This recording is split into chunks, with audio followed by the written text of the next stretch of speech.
Macmillan Audio presents America Before by Graham Hancock. Read for you by Graham Hancock.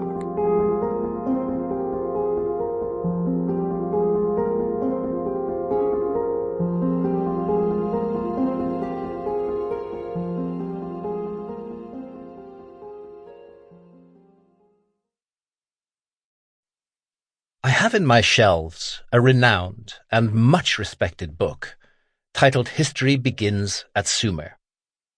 The reference, of course, is to the famous high civilization of the Sumerians that began to take shape in Mesopotamia, roughly modern Iraq between the Tigris and Euphrates rivers, around 6,000 years ago. Several centuries later, ancient Egypt, the very epitome of an elegant and sophisticated civilization of antiquity, became a unified state. Before bursting into full bloom, however, both Egypt and Sumer had long and mysterious prehistoric backgrounds in which many of the formative ideas of their historic periods were already present.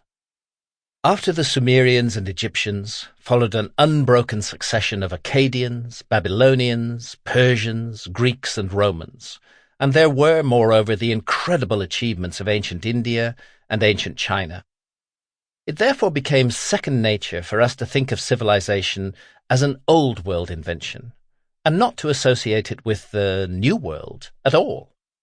Besides, it was standard teaching in the 19th and 20th centuries that the Americas, North, Central, and South, were among the last great landmasses on Earth to be inhabited by humans, that these humans were nomadic hunter-gatherers, that most of them subsequently remained hunter-gatherers, and that nothing much of great cultural significance began to happen there until relatively recently. This teaching is deeply in error, and as we near the end of the second decade of the 21st century, scholars are unanimous not only that it must be thrown out, but also that an entirely new paradigm of the prehistory of the Americas is called for. Such momentous shifts in science don't occur without good reason. And the reason in this case, very simply, is that a mass of compelling new evidence has come to light that completely contradicts and refutes the previous paradigm. Everyone has and does their own thing, and my own thing, over more than a quarter of a century of travels and research, has been a quest for a lost civilization of remote prehistory, an advanced civilization, utterly destroyed at the end of the Ice Age, and somewhat akin to fabled Atlantis. Plato, in the oldest surviving written source of the Atlantis tradition, describes it as an island larger than Libya and Asia put together, situated far to the west of Europe, across the Atlantic Ocean. Hitherto I'd resisted that obvious clue, which I knew had already been pursued with unconvincing results by a number of researchers during the past century. As the solid evidence that archaeologists had gotten America's Ice Age prehistory badly wrong began to accumulate in folders on my desktop, however, and with new research reports continuing to pour in, I couldn't help but reflect on the significance of the location favored by Plato.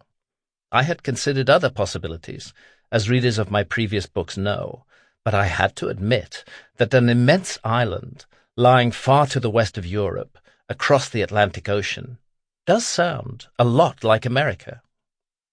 I therefore decided to reopen this cold case.